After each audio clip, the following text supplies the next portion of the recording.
자, 블라스터 매직 파이널 모의고사 3회 시작하도록 하겠습니다. 자, 3회 이제 시작할 건데 여러분 두 번째 강의가 되겠고요. 전반적인 난이도를 말씀드리면 1회보다는 조금 쉬웠는데 난이도에 대한 건 그냥 본인들이 풀고 나서 궁금할까봐 선생님이 말씀을 드리는 것 뿐이고 크게 중요하지는 않습니다. 그러니까 얘가 쉬운 시험이고 중간 정도의 시험이고 어려운 시험이고는 크게 물론 뭐 난이도가 맞으면 좋겠지만 큰 의미는 없다고. 뭐가 중요하냐면 문제를 풀 때 쉬운 시험이건 중간 시험이건 어려운 시험이건 뭐가 오냐면 고비가 한 번씩 와요. 그러니까 만점짜리 시험지더라도 내가 풀 때 한 번쯤은 고비가 있단 말이야. 근데 실전에서 내가 이거를 어떻게 이런 고비를 만났을 때 여러분들 그렇지 않습니까? 좋을 때는 다 잘해. 그러니까 쉬운 문제는 다 잘 풀고요. 약간 어려운 것도 내가 방법을 이용해서 풀 수 있지만 뭔가 식은땀 쭉 나고 등에 땀이 쫙 솟구치는 그런 문제가 있지 않습니까? 그런 것들을 만났을 때 어떻게 대처하느냐가 이 파이널의 핵심이라고 됐습니까? 그래서 만점짜리 시험지건 90점짜리건 85점이건 70점이건 분명히 위기의 순간이 횟수가 다른 것뿐이지 온다고. 그 위기를 어떻게 대처할 건지를 이 파악하는 게 굉장히 중요할 것이다. 그러니까 시험 볼 때 아이 뭐 이거 사니까 수능 때만 잘 보면 되지 뭐 이런 마인드로 갖다가 설렁설렁 푸시는 게 아니라 진짜 수능이라고 생각을 하시고 문제를 풀어야지. 진짜 수능장 가가지고 블라썸 매직 모의고사 12회 같은 느낌으로 수능을 볼 수 있게 된다 이거 아니겠습니까? 당부드리고 싶은 건 그런 거야. 좀 진정성 있는 마인드를 갖자. 시험 난이도가 어쩌쿵 저쩌쿵 이런 게 중요한 것이 아니라 내가 이 시험을 정말 수능처럼 보고 있는지, 그래서 정말 등줄기가 오싹한 그런 순간을 만났을 때 대처하는 능력이 길러지고 있는지를 한 해 한 해 지나갈 때마다 좀 습득을 하시라고요. 알겠습니까? 그거 하려고 하는 거야. 알겠죠? 자, 그러면 본격적으로 21번 문제부터 시작을 좀 하도록 하겠습니다. 한 주 한 주 다가올수록 조금 여러분 소위 말해서 똥줄 타지 않습니까? 괜찮아. 다 똑같습니다. 똑같아. 다 똑같고, 그러니까 믿어 본인을. 믿으시고 내가 잘할 수 있다. 그리고 그 잘할 수 있다는 믿음이 수능 때까지 이어지도록 남들 공부하는 것보다 1시간 더 조금 더 공부하는 모습을 스스로한테 보여주란 말이야. 스스로가 믿음을 가질 수 있도록. 분명히 하실 수 있어요, 여러분들아. 하실 수 있으니까 이 기간 동안 얼마 안 남았는데 뭘 이렇게 생각하지 말고 이 기간 동안이라도 최선을 다해가지고 한 문제라도 더 맞출 수 있게끔 공부를 하시라는 거야. 그런 거 하나하나가 쌓였을 때 여러분들의 평생 대학이 바뀔 수도 있는 거 아니겠습니까? 알겠죠? 자, 21번부터 가볼게요. 밑줄의 의미인데 저번에 우리 1강에서 개념적인 설명들을 다 드렸으니까 그냥 바로 출발하도록 하겠습니다. 자, feed the goods without conditions인데 뭐 조건 없이 이 거위를 먹여라 이런 뜻이 되겠고, 이게 무슨 의미를 갖는지 보라는 그런 문제네요. 됐습니까? 자, 맨 밑에 있는 건데 잘 봐봐. 어쨌든 간에 얘를 보고서 힌트를 좀 얻어야 돼. 우리가 여기 있는 feed the goose with conditions를 뭐로 보기로 했어? 핀칸으로 보자고요. 그러면 이 문장 내에서 요 밑줄이 들어간 문장 내에서 뭔가 힌트를 얻을 수 있는가 보세요. 선생님, 저 아무리 찾아봐도요, you must 갖고 어떻게 합니까? 이게 무슨 힌트가 있어요? 라고 하시는데 잘 보세요. and가 있지 않습니까? 그럼 and 앞에 하나의 문장이 있고 그 다음에 주어는 똑같으니까 빠진 상태에서 두 번째 문장이 있잖아. 그러면 and 앞뒤의 흐름은 똑같으니까 요 말의 흐름과 wait for the eggs라는 계란을 기다리자라는 그 흐름이 같을 거라고요. 됐습니까? 이 말은 좀 추상적이지만 에그를 기다리자는 조금 구체적인 표현 아니야, 그렇죠? 그러니까 나중에는 요 표현과 같은 맥락의 문장을 찾으면 되겠다 이렇게 생각하실 수 있겠죠. 됐습니까? 근데 뭐 느낌이 빡 오는 것은 아니야. 그래서 계란을 기다리는 게 무슨 말인데 몰라요. 그러니까 글을 한번 읽어보셔야겠죠. 최대한 뭐 한다? 이 빈칸에 들어갈 말을 본문 내에서 찾으려고 노력을 좀 한다 요겁니다. 그리고 내가 독해 때 누누이 누차 강조를 드리지만 모든 문장을 전부 다 해석해서 문제를 푸는 건 절대 아니라고요. 뭐라고? 모든 문장을 정확하게 다 해석해서 하는 그런 시험이 아니지 않습니까? 번역가가 아니니까. 그러니까 우리가 최대한 해석이 안 될 때, 뭔가 막히고 힘들 때, 그럴 때 근거가 내가 이해하는 부분에 하나라도 있을 것이다 라고 생각하고 문제를 풀라고요. 저는 처음부터 끝까지 단 한 문장도 이해하지 못했습니다. 그럼 틀려. 어쩔 수가 없죠. 대신에 너무 어려운 문장이 나와서 글이 튕긴다라고 해도요, 다 마찬가지로 겪는 일이고, 그 다음에 이렇게 생각해. 그냥 내가 몇 개월간 혹은 1년 이상 2년간 블라썸인으로서 내가 해석하지 못하는 문장은 남들도 힘들 것이다 이렇게 생각해. 날 믿고. 알겠습니까? 그러니까 우리가 되는 부분에서 근거를 찾아가지고 답을 쓴다라고 생각을 하시는 거예요. 알겠습니까? 자, 가볼게요. 첫 번째 문장. 진정한 과학적 솔루션은 초월할 것인데 특징 지어지는 것을 초월할 것이래요. 뭐야? 왜곡하는 것으로서. 뭘 왜곡하냐면 사회적, 경제적, 모르겠어. 컨디션이는요, 심지어. 그니까 이거 보니까 무슨 말인지 알겠어, 모르겠어? 단 한 개도 모르겠어요. 즉 다시 말해서 아이 친절해. 다시 말해서 matters 뭐 문제들 같은데 집합적인 어떤 우려들 어머야 풀어지네. 집합적인 어떤 우려들의 문제들이 정의되는데 여기서 왜 안 남기냐 이거? 뭐의 관점에서? 왜곡의 관점에서 정의가 된대. 그러니까 내가 이거를 읽고 느낀 점이 뭐냐면 여러분 비슷할 거예요. 잠깐만 여러분들아. 선생님이 옷 중에서 이거 말고 그 가끔씩 강의에 입는 건데 파란 색깔 옷이 있어요. 그거는 이 단추가 이렇게 약간 부인의 형태여서 단추가 이렇게 5개인가 있어요. 근데 그게 항상 단추가 여기가 자동적으로 뭔가 좀 움직이면 풀리는 거야. 그 풀려서 모르고 다녀. 그럼 사람들이 와서 선생님 단추 하면 이런 경우야. 지금도 비슷해요. 손 안 잠기네 근데 갑자기. 집합적인 어떤 미안합니다. 우려들의 문제들이 여기서 정의되는데 뭐의 관점에서? 왜곡의 관점에서. 그러면 왜곡이란 말이 겹치는데 사실상 두 번째 문장도 사실 이해가 안 되긴 마찬가지야. 그냥 갈게. 과학이 뭐 할 거냐면 정답을 줄 건데 과학적인 솔루션, 과학에 대한 얘기를 하는 건데 디스토션은 잘 모르겠고 일단은 이해되는 걸로 가자고요. 정답을 줄 건데요. 뭐의 관점에서가 아니라 그러한 우려들에 대한 기여의 관점에서가 아니라 여기가 중요하겠지. but 대답에 대한 건데 마침내 잘 형성된 질문에 대한 대답으로서 뭐 준다 이런 얘기 같아요.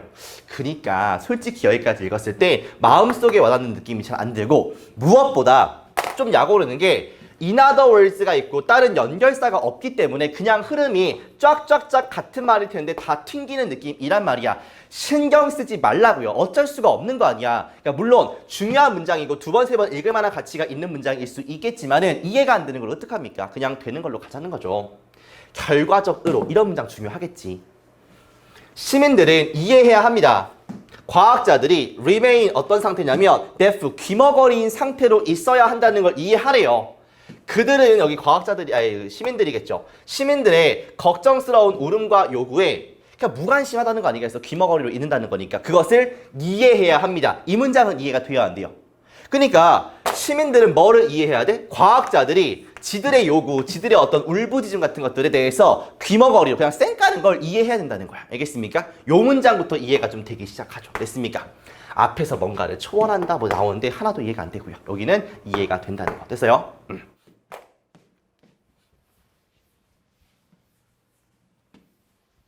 자, 계속 가겠습니다. Researchers, 연구원들이 사실상 talking over the head of citizens. 연구원들, 과학자들 아니야. 이 사람들이 citizens의 머리 꼭대기에서 이야기를 하고 있다는 게 뭔가 한층 더 위에 생각을 한다 이런 얘기 아니겠습니까? 그러니까 앞문장이랑 붙여서 읽으면 얘네가 지금 이선 사람들의 이런 시민들의 우려와 어떤 요구 같은 거는 쌩까면서 지들끼리 위해서 놀고 있다 이 얘기 아니겠습니까?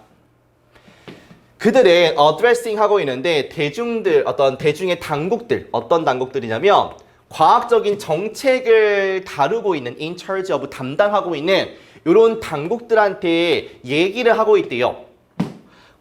목표 지향적인 어떤 개편에 대해서 연구의 이것이 실행되는데 뭐 하에서? 지식경제라는 이름 하에서 시행되는 뭐 어떤 이런 개편에 대해서 얘기를 좀 하고 있대요. 좀 어려워지네요. 여기서부터 다시. 무슨 말이지? 그들은 어드레스가 얘기하다 말하다니까 이런 당국들한테 뭐를 얘기하냐면 이런 개편에 대해서 얘기를 하고 있다는 거죠.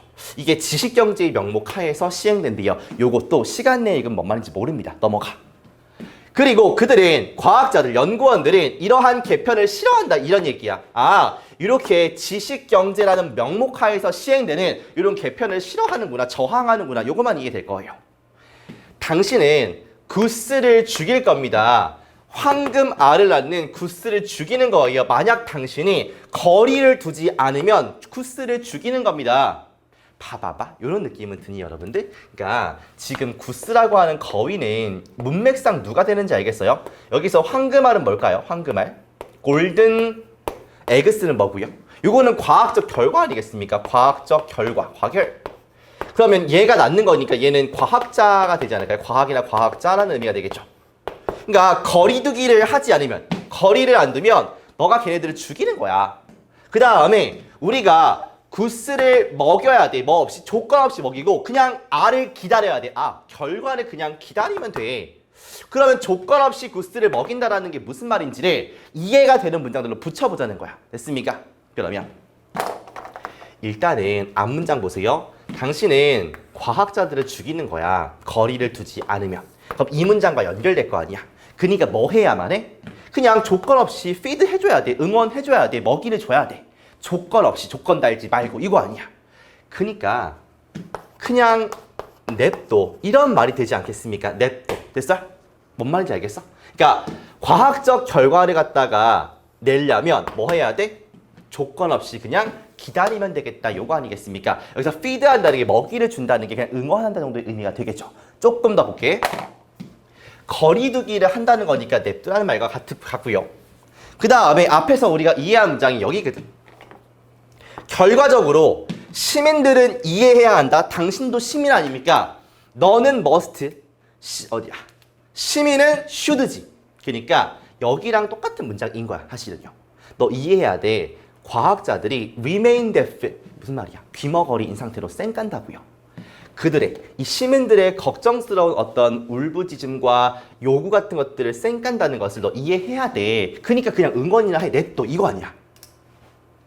그냥 조건 없이 그냥 먹이나 주고 응원이나 해. 그리고 결과나 기다려. 요거라고요. 됐습니까? 더 이상 더 잡아줄 수가 없어. 됐어? 앞문장 이해되고요. 그 다음에 요 문장 이해가 돼. 물론 여기부터 여기까지는요. 누가 봐도 이해가 잘 안 된단 말이야. 됐습니까? 뭘 초월하고 모르겠어. 그러니까 이해되는 걸로 답을 골라보자는 거. 알겠습니까? 자, 가볼게요. 1번. 알려주는데 과학자들에게 모든 것을 알려주래. 대중들이 걱정하고 있는 것을 알려주는 게 아니라 지 하고 싶은 대로 냅두라고요. 그러니까 마이너스 복이죠. 다음. 과학자에게 목표를 갖다가 준다. 이거 이상하지. 대중들의 관심을 해결하는 어떤 목표를 주래요. 어떠한 경우에서도요. 마이너스죠. 됐습니까? 반대말. 납두라고요.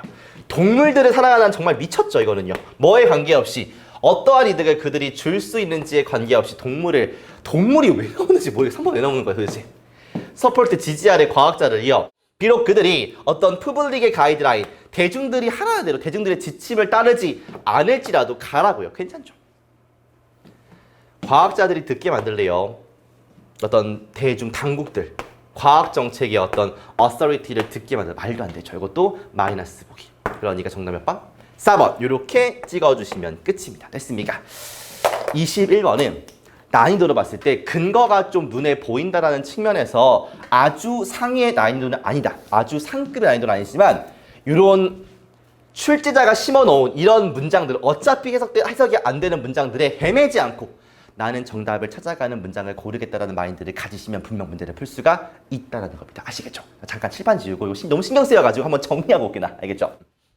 자, 24번으로 가보도록 하겠습니다. 자, 제목을 묻는 대입학 문제 중에 하나를 갖고 왔고요. 문제 자체를 천천히 보면서 좀 풀어볼 텐데 기본적으로 대입학은 처음이니까 잠깐만 할게요. 대입학이라고 하면은 20번, 그 다음에 22부터 24번까지가 되겠고, 그러니까 최근 들어서 조금씩 난이도를 올리려는 경향성이 보인단 말이야. 원래 외국어요, 영어에서의 그 분기점, 시험의 점수가 갈리는 포인트가 30번에서 31번 요 정도부터였다면 사실상 지금부터는 조금 더 대입학에 힘을 주려고 한단 말이죠. 됐습니까? 그래서 여기도 만만하게 볼 구역은 아니다라고 보시면 되는데 그래도 빈칸 추론 문장 삽입 순서별보다는 쉬워. 그러니까 좀 당부드리고 싶은 게 여기를 빨리 제끼고 넘어가야지라고 생각하지 마시고 천천히 눌러서 읽으세요. 알겠습니까? 어법과 마찬가지로 쉬운 영역도 비교적 쉬운 그 유형도 맞추는 게 우선이지 않습니까? 그래서 처음부터 첫 줄부터 좀 차근차근 읽어나가는 연습을 해보자고요. 알겠습니까? 자, 가볼게요. 대입학은 기본적으로 친구들아 연결사를 좀 먼저 보시고 예를 들어서 이런 거죠. 연결사라고 하면 예시, 역적, however, 인과, thus, therefore, 그 다음에 재진술. In other words, they is 이런 것들을 보면서 글의 전반적인 흐름이 어떤지를 좀 확인을 해보자고요. 알겠습니까? 그런 다음에 첫 문장을 좀 잘 읽고요. 첫 문장. 최소한 모르겠으면 소재 정도는 좀 잡아보자라고 좀 보시면 되겠습니다. 그리고 사실은 소재가 플러스인지 마이너스인지만 잘 확인을 하셔도 문제 푸는 데는 크게 지장이 없다고요. 그러니까 빈칸보다 얘가 쉬울 수밖에 없는 이유가 대입화학이랑 빈칸이랑 유형이 비슷하거든. 근데 더 쉬울 수밖에 없는 게 얘는 글 100%를 다 주지 않습니까? 그리고 보기가 쭉 써 있으니까 여기서 소재에 대한 특성만 잘 보더라도 내가 추론해서 늦는 게 없기 때문에 훨씬 더 그 시퀀스가 간단하다는 거야. 그러니까 이 소재의 플러스 마이너스 잡는 게 굉장히 중요할 것이다. 알겠습니까? 그 다음에 근거를 잡으시는데 근거는 여러 가지가 있었어요. 뭐 should나 must 이렇게 당위가 들어가는 친구들도 있었고 좀 강조하고 싶은 거는 많이 나오는 거는 실험의 결과 이런 것들이 잘 나오니까 좀 잘 보셨으면 좋겠어요. 알겠습니까? 근거에서. 그 다음에 마지막 문장도 결론이 될 수 있으니까 잘 읽으시고요. 마지막 문장. 됐어요? 그 다음에 그러니까 어쨌든 간에 대입화학 문제도 어려운 문장이 나올 수가 있다. 해석이 안 될 수가 있다는데 어쨌든 간 이어지는 문장의 흐름은 같을 것이다라는 느낌을 계속 가지고 가보자고요. 됐습니까? 이렇게요. 됐어? 그래가지고 이런 식으로 글이 이어질 테니까 결국에는 첫 문장에서 소재가 잡히는 게 굉장히 중요할 것이고 중간중간에 A-가 이해가 안 되면 A2'으로 이해를 해볼 것이고 이런 식으로 가자고. 알겠습니까? 그래서 결국에 이런 얘기를 하는구나 이런 얘기를 하는구나 그리고 A의 특성이 플러스였구나 마이너스였구나 최소한 이 정도는 가리실 수 있어야지 보기가 소거가 될 거라고요. 알겠습니까? 가볼게.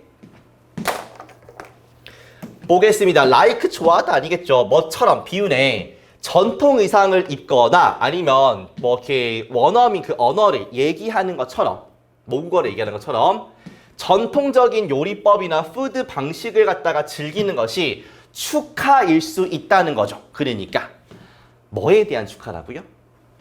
요리법이나 아니면은 푸드웨이를 즐기는 것이요. 됐습니까? 너 스스로나 당신의 친구의 유산에 대해서요. 그러니까 첫 문장을 읽고서 여기까지는 비유니까 날려. 그러면 소재는 뭐 같아요, 여러분들아? 그러니까 전통적인 요리법이라든지 푸드웨이스 같은 게 되겠죠. 됐습니까? 근데 뒤에 뭐라고 하냐면 이 축하라는 요 기념이라는 단어 때문에 요 친구들이 플러스가 되는구나만 잡으시면 사실상 이 문제 끝났어요. 그냥요. 알겠습니까? 왜냐하면 연결사가 없거든요. 여기요. 됐어? 그럼 쭉 이어진다라고 볼 수가 있겠지. 오케이? 자, 공유하는 건데 민족의 푸드를 갖다가 공유하는 거야. 이렇게요. 그러니까 처음 연습이니까 좀 자세하게 가보자. traditional이란 말과 ethnic이란 말이 좀 비슷하죠. 됐습니까? 그 다음에 여기가 비슷하잖아. 그치? 그러니까 계속 비슷한 뉘앙스의 말을 할 수밖에 없어요. 얘가 좋다라고 얘기할 수밖에 없다고요. 그러니까 symbolic, 뭔가 상징적일 수 있다. 결국에 이런 친구와 이런 친구가 겹칠 수밖에 없다라는 거예요. 알겠습니까? 사람들인데 음식을 제공하는 사람들이 표현하는 거래. 뭐를? 의지를. 어떤 귀중한 가치를 공유하겠다라는 의지를 공유하는 거래. 됐습니까? 라는 사람 들고야 됐어. 그러면 잠깐만 여기를 지워볼게. 봐봐. 중요한 건 뭐냐면 음식을 갖다가 공유하는 거. 음식을 공유한다라는 것이 이 자체로 플러스의 의미를 가진다라는 거예요. 됐습니까? 그러니까 여기까지가 기본적인 소스고 요걸 갖다가 그냥 붙여가면 된다라고 생각을 하시면 된다고. 됐습니까? 그런데 얘의 의미를 좀 따져보니까 가치를 갖다가 공유하는 것이다. 음식을 먹으면서 소중한 가치를 공유하는 그런 의미가 있다라고 보시면 되겠죠. 됐습니까? 사람들인데 음식을 갖다가 받아들이는 사람들은 are symbolically 상징적으로 받아들이고 있는 것인데 이런 것도 하나의 문장의 중요 표현이죠. Not only A but also B. 중요한 거는 not only A보다는 but also B가 중요한 거 알겠죠, 여러분들? 그러니까 사람을 받아들이는 것뿐만 아니라 사람들의 문화를 받아들이는 것이다. 이 말이 중요하다고요. 근데 음식 공유를 한다는 건 가치도 공유를 하고요. 문화도 습득을 한다. 이렇게 적어 놓으시면 끝이네요. 됐습니까? 끝이야. 그러니까 A보다는 B가 중요하니까 뒤에서 컬처럴 트래디션이 나오는 게 어색하지가 않죠. 왜? 얘를 강조하려고 쓴 거니까 이어지는 거 아니야. 그러니까 글이 다 이렇게 구성이 되어 있을 거라고. 지금 문제는 다행스럽게도 크게 어려운 문장이 없기 때문에 안 튀는 거지. 문장 하나가 어렵더라고 한들 다 비스무리한 내용이겠지. 소재의 특성이 뭘까? 얘가 플러스인가 마이너스인가? 이런 생각을 계속 해보시라고요. 됐습니까? 그러면 전 문장을 다 해석하지 않고도 그 긴 지문을 갖다가 다 이해하지 못하고 답은 찍을 수 있는 거 아니겠습니까? 번역가가 아니라 문제를 푸는 게 중요한 거라고. 알겠어? 이 말이 수능장에서 한 번 내지 두 번은 꼭 들려야 돼. 친구들, 문장을 다 이해해야 문제 풀 수 있는 게 아니야. 지금 그 문장 안 읽히잖아. 넘어가. 할 수 있어. 다른 문장 읽어봐. 전 다 안 읽히는데요. 그럼 유감스럽고요. 할 수 있다고. 알겠죠? 문화적인 전통들인데 뭐에 관한 거냐면 음식 똑같이 소재 나오고요. 게다가 흐름 똑같죠. 아, 열개사가 있군요. 여기가 미안해요. 이어지겠죠? 이게 not inflexible이니까 그냥 flexible 하다는 거죠. 유동적입니다. 그러니까 바뀔 수도 있대요.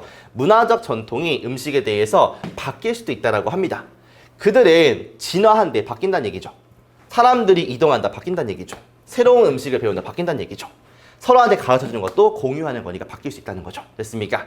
그리고 이거에 대한 예시가 이렇게 쭉 나오게 돼요. 옴니버스가 나오면서. 됐습니까? 그러면 더 읽을 필요가 없을 것 같아요. 예시니까 음식 공유한다. 그럼 이게 가치를 공유하는 것이기도 하고 문화식들의 어떤 장이기도 하다. 이렇게 정리하시면 끝. 지울게요.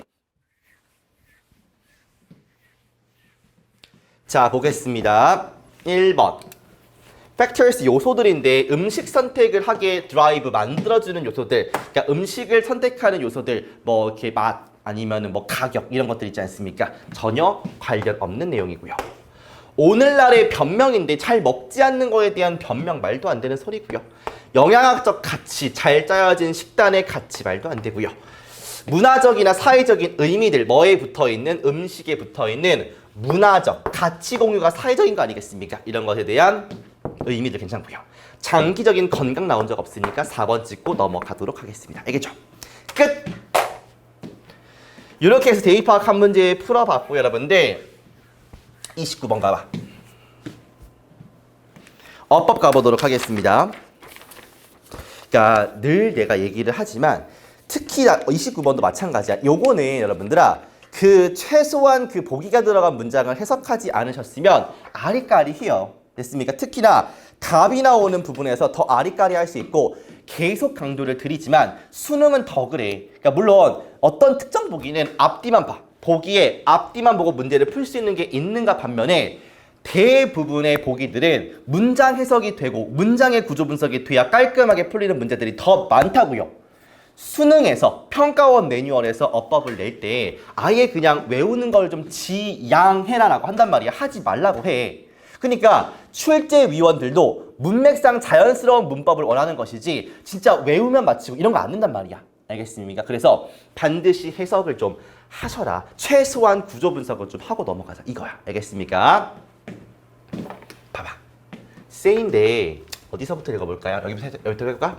뭐 할 때 당신이 들을 때 이게 뭔각동사야. 지각동사죠. 그러니까 너가 듣는데 목적어가 지각동사, 목적어, 동사 원형 아니면 ing 쓰면 되는데요.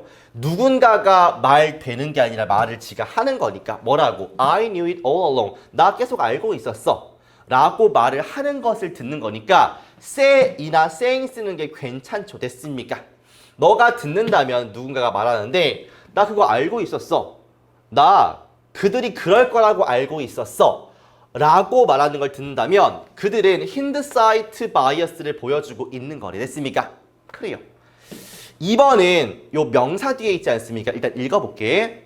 이것이 발생을 하면 우리는 선택적으로 떠올리는데 어떤 경험을 떠올린다는 거야. 어떤 경험이냐면 그 사실을 서포트해주는 경험이야. 됐습니까?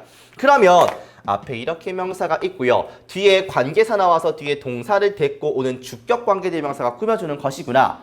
얘는 사물이니까 대시 아니라 위치로도 바꿀 수 있구나. 괜찮지 않습니까? 됐어요? 자, 잠깐만. 그 명사가 이렇게 있을 때 친구들아 대시 이렇게 나오면 요거는 두 가지라고 좀 보셔야 돼. 봐봐요. 뒤에 동사나 아니면 주어 타동사 이렇게 데리고 오는 케이스 하나와 아니면 주어 동사의 완전한 문장을 데리고 오는 케이스 하나 이렇게 나눕니다. 됐습니까? 그랬을 때 위에 있는 걸 우리가 관계사라고 하고요. 밑에 있는 걸 갖다가 우리가 동격대시라고 한단 말이야. 됐어? 중요한 건 뭐냐면 아무튼 명사 뒤에 대신 두 가지 케이스를 기억하는데 뒤에가 불완전한 무슨 케이스, 관계사 케이스와 뒤에 문장이 완전한 무슨 케이스, 동격 케이스를 기억하라고. 근데 해석이 다르다 이거 아니겠습니까? 해석이요. 봐봐.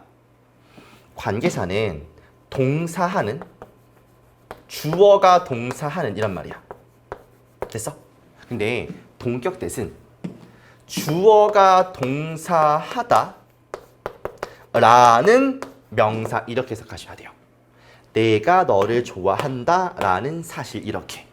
그러니까 얘가 동격대시야 관계사야 이런 문제를 내지는 않아요. 수능에 절대 안 냅니다. 그런데 이 두 개의 가능성을 열어두시라고. 그러니까 명사 뒤에 대시 있는데 완전한 문장을 끌고 온 거야. 그러면 해석상 주어가 동사하다 라는 명사라고 잘 되면 아 동격대시구나 라고 확신하고 넘어갈 수 있지 않겠습니까? 그런 의미에서 개념을 말씀드리는 거야. 알겠어?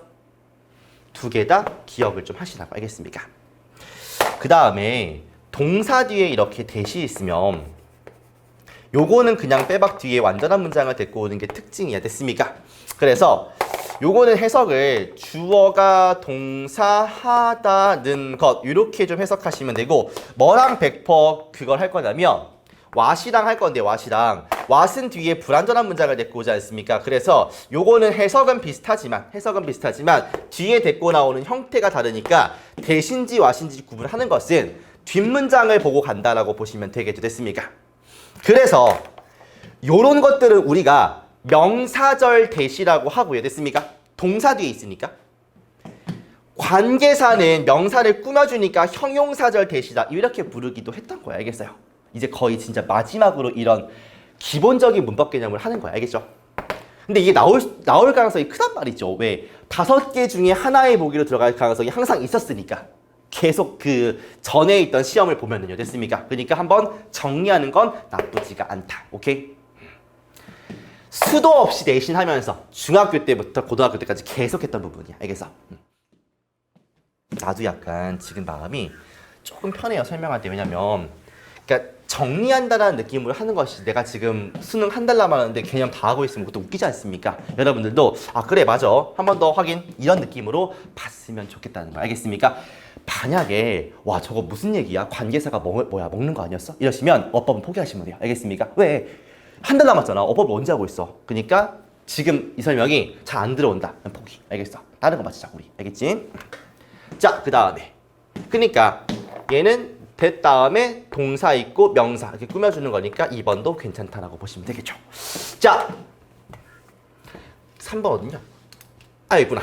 봐봐요.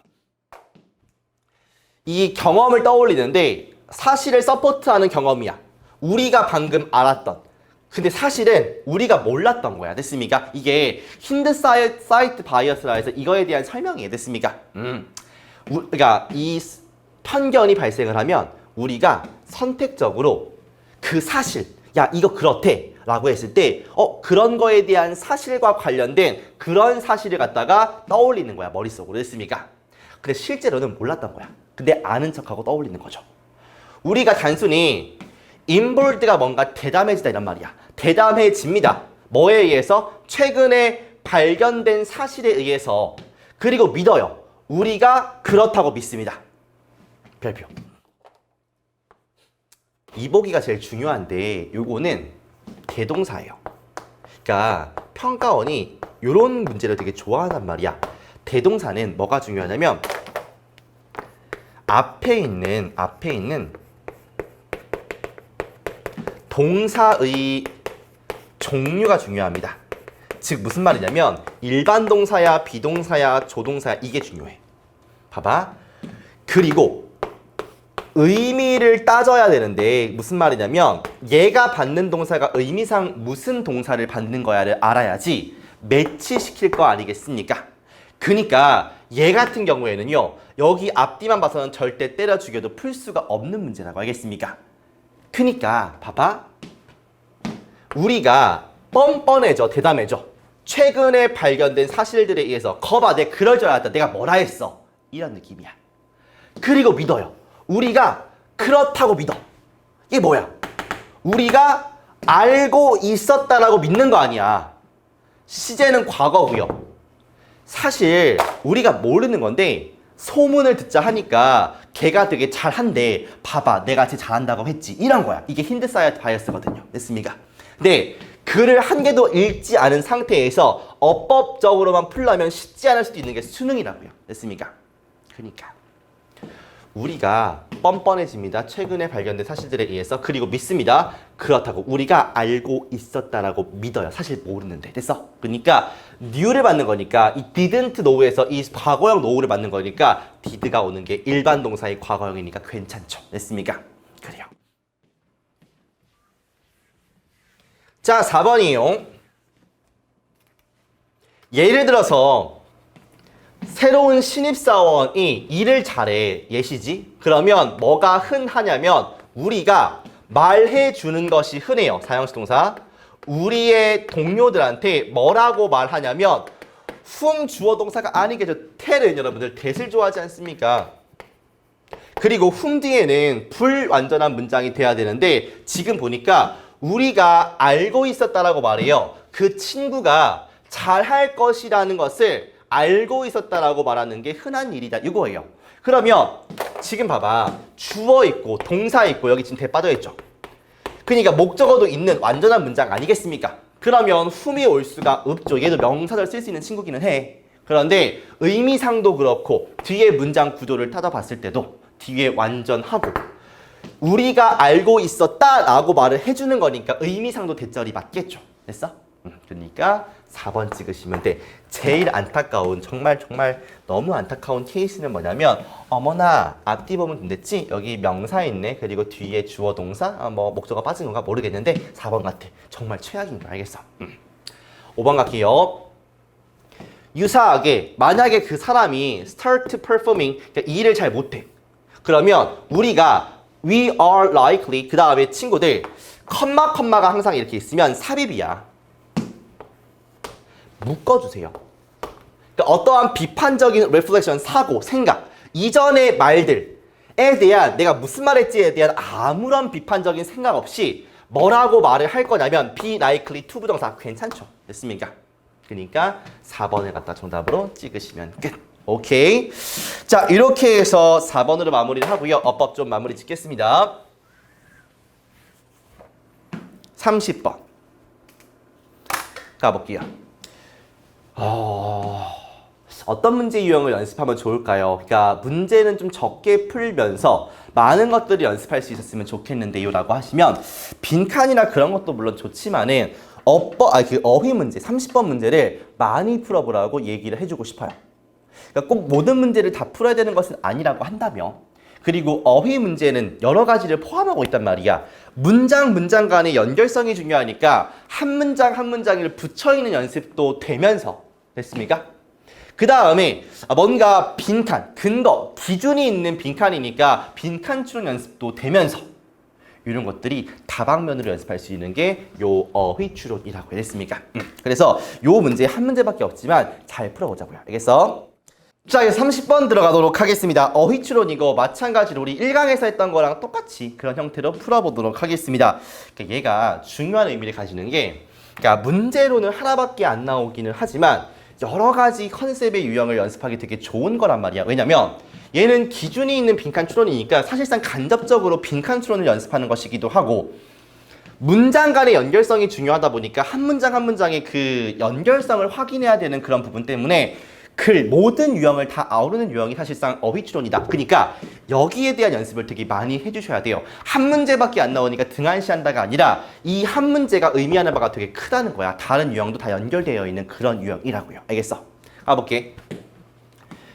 혼란스러움이 발생을 하는데 뭐 할 때 그러냐면 우리가 상대적인 용어를 쓸 때 발생을 한대요.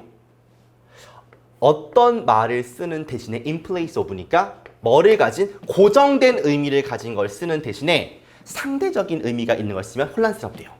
결과로 나오는 대체가 허락하는데 추론하도록 두 가지 가능한 분리된 의미를 추론하게끔 한다는 거야. 그냥 딱 고정되어 있으면 좋겠는데 그 대신에 상대적인 의미를 쓰니까 두 가지의 분리된 의미에서 뭔가 혼란이 있다는 거죠. 됐습니까?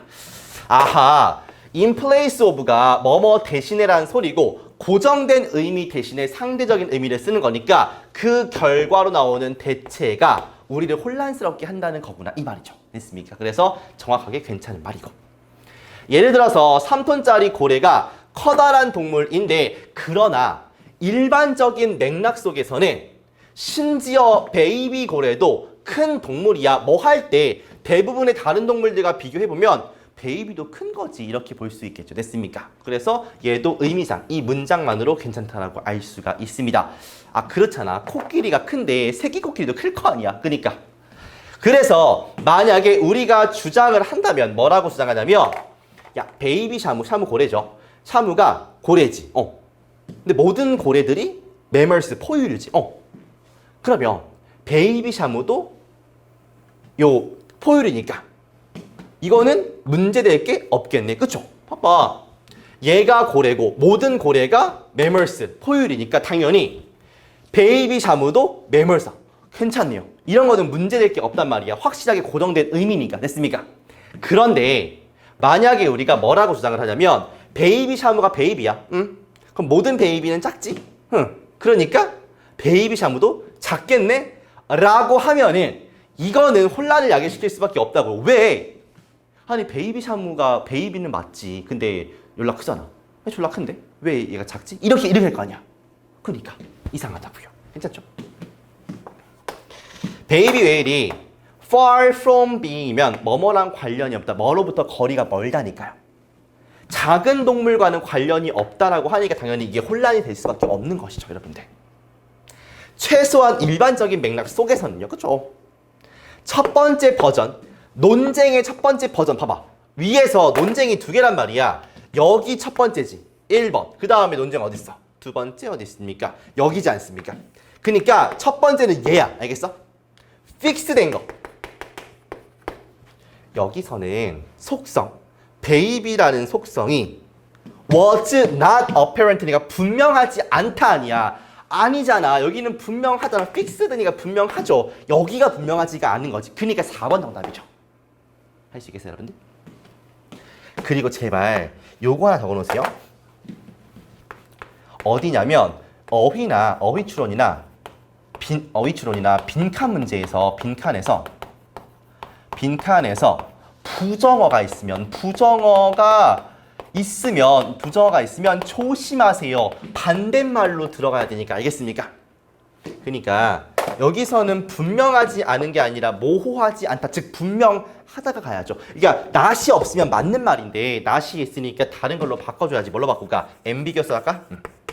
모호하지 않다. 이렇게 가야죠. 정확한 거니까. 그런데 세컨드 버전에서는 작다라는 그 속성이라는 게 뭐하다? 모호하다가 돼야지. 그러니까 여기는 ambiguous가 생략되어 있는 것 뿐이에요, 여러분들. ambiguous가 생략되어 있는 것 뿐이라고요. 됐습니까? 여기는 분명하다. 즉 모호하지 않다가 들어가야 되고 원래 이게 있었어야 되니까 굳이 뒤에 얘를 박아주지 않은 겁니다. 아시겠죠? 됐어요? 뭐야 쌤 여기 뭐 없지 않습니까? 뭐야 이게 무슨 말이에요? 하지 말고 작다라는 그 속성이 모호하다라는 게 빠져 있는 거야. 왜? 앞에 이 4번 보기랑 똑같은 말이니까 안 써준 거라고요. 알겠습니까? 그렇게 생각을 좀 하셔야 돼. 됐어? 정답은 4번이 되겠고 5번까지 가볼까? 나온 김에? 반드시 그러니까 이게 꽤나 예전부터 한 4, 5년 전부터 평가원이 난이도를 올리기 위해서 되게 좀 약간 뭐라고 하지? 되게 머리를 잘 쓰시는 게 내가 이런 말이 좀 그렇지만 그러니까 지문 자체가 어렵지는 않게 주세요. 빈칸 특히.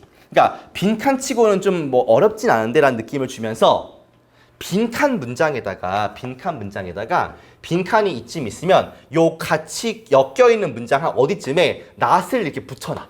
이렇게요. 아니면 뭐 reject 같은 뭐 부정어는 아니지만 부정적인 어휘 같은 걸 써가지고 여기 들어갈 말이 우리가 이해한 것과는 반대가 되는 것들을 넣는단 말이야. 보기로. 됐습니까? 그 다음에 골 때리는 게 한 3번쯤, 뭐 2번쯤 가면은 우리가 생각했던 그 정확한 말이 이렇게 들어가요. 그러니까 얘가 매력적인 오답이 될 수밖에 없는 거야. 그러니까 정답이 4번이라고 했어. 4번은 정답률이 25%인데 얘는 막 40%이래. 그러니까 우리가 부정어가 들어갔을 때는 되게 조심하자고요. 알겠습니까? 주는 메시지가 확실한 문제야. 알겠지? 넘어가. 5번. 그러면 봐보세요. 대부분의 단어들의 의미가 의존하는데 그들의 맥락 속에 의존을 한대요. 됐습니까? 여기부터 볼게. 어떤 충분한 맥락이 없으면 충분한 맥락이 없어. 그러니까 의미가 맥락에서 봐야 되는 건데 맥락이 없으면 당연히 읽는 사람과 듣는 사람이 이해할 수가 없겠죠. 됐습니까? misunderstand 할 수 있겠죠. 의도된 의미를. 됐습니까? 괜찮죠? 끝. 자, 33번 들어가도록 하겠습니다. 어쨌든 간 빈칸 추론은 기준 잡는 게 다야. 그러니까 보기가 헷갈릴 수 있게 나올 수밖에 없다고. 그러면 내가 기준을 잡았느냐 아니냐에 따라서 달라질 수밖에 없을 것이고, 잘 모르겠으면 소재가 무엇이고 그거에 대한 특성 혹은 플러스 마이너스 긍정 부정 중에서 어떤 뉘앙스를 띠고 있는지를 잡아 놓은 상태에서 보는 것과 그렇지 않고 무작정 보기로 달려드는 게 다를 수밖에 없다는 것을 계속해서 떠올리셔야 되겠습니까? 가볼게요. 연결사 있어 없어? 중간에 though가 하나 있거든요. 여기 얘가 어떤 영향력을 미칠지는 좀 봐야 되겠지만 일단은 하나 체크해 두시고, 그 다음에 빈칸이 첫 번째 문장에 있으니까 그냥 얘가 주제일 가능성이 크것이고 뒤에는 부연 설명이지 않겠습니까? 주제에 대한 이야기를 할 텐데 여기 타겟팅을 한번 해보면서 가보도록 할게요. 하나의 페이세트면 양상이고 특징 같은 거가 되겠죠. nominal fallacy 뭔지 모르겠는데 오류야, 오류. 어떤 오류의 nominal fallacy의 어떤 하나의 특징. 근데 뭔지 모르니까 나오지.